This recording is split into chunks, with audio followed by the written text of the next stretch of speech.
Our next speaker, Sally Rosen Kindred, is a former student of James Applewhite, now a successful poet herself, the author of the collection No Eden, which will be available for purchase this weekend, as well as chapbook and poems in numerous literary magazines, including NCLR. When we published her poems in our 2011 issue, I noticed on NCLR's Facebook page that Sally had expressed excitement that she had poetry in the same issue as her former professor. And it was about then that we were planning this event, so I invited her to express her appreciation of her mentor to you tonight. Where's Sally? Come on up.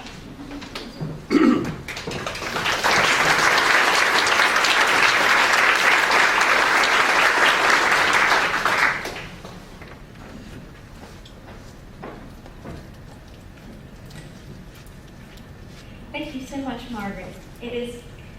I'm thrilled to be here tonight to talk about what an inspiration Dr. Applewhite was to me as a teacher and an advisor many years ago. But I wanted to start by saying what an inspiration he was to me as a poet, because for me, the opportunity to know his poems came before the chance to sit in his classroom. It started with this book, Ode to the Chinaberry Tree and Other Poems. Anybody know this book? It actually started with this exact copy of this book, which my mother was given by Spectator magazine in Greensboro in 1986, when I was in 11th grade. Try not to do the math there.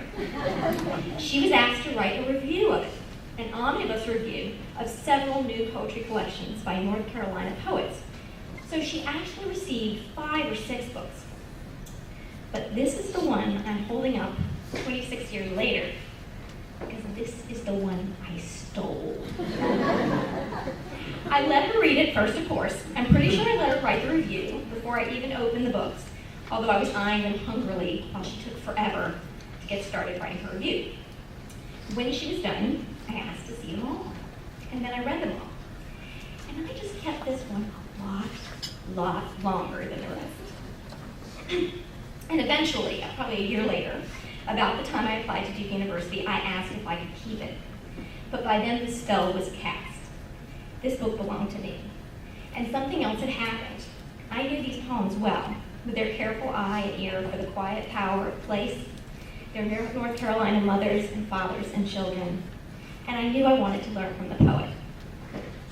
Okay, by now, Dr. Applewhite's terrified because I sound like a stalker. So I will say, this isn't like the other tribute at all, is it? I will say, there were other reasons for attending Duke University. I applied for other reasons. It had a beautiful campus, a nice atmosphere. But I also knew I wanted to write poetry. And I loved the first poem in this book, which is called Jungles, and which I want to share right now. At the ruined homestead in spring, where armatures of honeysuckle, baskets of weed wire sprawl over old rows, twine up fruit trees, where poison oak, thicker than adders, chokes about the stones of a hearth, a broken altar, the jonquils have risen. Their yellows gather on sea-colored stems. The frilled bells face in all directions, with a scattering of general attention toward the sun, now gone, yet source of their butter, their gold, this lidded day, as if sunlight, broken in pieces, were rising from the earth, like bright women abandoned in the wilderness. Right? Yeah. Right. Okay. So when I read that poem, I recognized that lyrical beauty, that North Carolina. Don't we? That broken altar, those bright women. Its colors and hungers and the quiet, powerful way, its beauty, broken, fragments of sky rise from the earth. Sophomore year, I took my first classes with Dr. Applewhite, so I waited a whole year. 2 classes, Introduction to Poetry Writing and Poets During and After World War II. And I also requested him as my advisor. When I stopped waiting, I really stopped. As he inspired me in his poems, he continued to inspire me in the classroom. I marveled at how he was able to talk about poems, the careful, lyrical way he was able to show us how a line worked, how an image moved, what was happening in a poem or a volume that spoke to its historical moment. I had read Agnew Rich and Randall Jarrell before, and I'd had some extraordinary teachers, but I had never heard anyone talk about poems like he did. Years later, when I had a chance to teach, and I felt like an imposter, he was absolutely my model. And in the years I studied with him, I was struck all the time by how he took his students seriously, even the ones like me who might be a tad too intense, too caught up in their ideas of themselves as poets, too unwilling to open up to the most useful critiques. I remember one student telling him that he hadn't handed in his assigned poem in 3 weeks because, and I'm quoting here, he could only write in Paris, city of dreams. Remember that? It takes a fine teacher not to bop someone on the head with a rolled-up newspaper when they say something like that. And he nodded. He kept it, he stayed totally serious, and I've been telling that story for 20 years. That was a moment of beauty. Dr. Applewhite invited us by name into conversation about the reading, assuming we had something to say. He respected every single person in his class. He made it a safe place to do our work and to begin to believe in ourselves as capable of reading and writing in ways we hadn't before. In 2005, I wrote Dr. Applewhite a letter thanking him for having been such a giving, powerful influence on my writing and my understanding of poetry. And he wrote me back a very encouraging letter and asked me what I thought of his selected poems. And I was too intimidated to respond. But Dr. Applewhite, I loved those poems for how they gather in and recast echoes of poets like Ruttke and Wordsworth, but invoke the voices of ordinary but distinct people in North Carolina. I love how they respect the complicated history of tobacco farming and listen for the quiet pain of family life. And I thank you for them and for all you brought your students and all you brought readers of the landscape of North Carolina and the interior landscape of its people.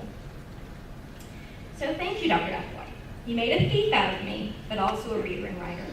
And like so many of us, I'm grateful for your engagement and intellectual understanding and compassion as it comes through in your teaching and your poems.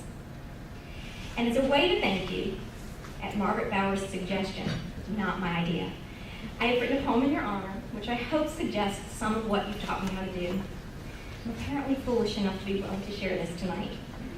So the poem is called Briar Sleep, and I'll close with it. And it begins with an epigraph from your poem, Earth Lust. Also read this book. Read this book. Briar Sleep. Quote, we Southerners must survive an embrace of briars, a thirst for a touch of earth, too rough for love.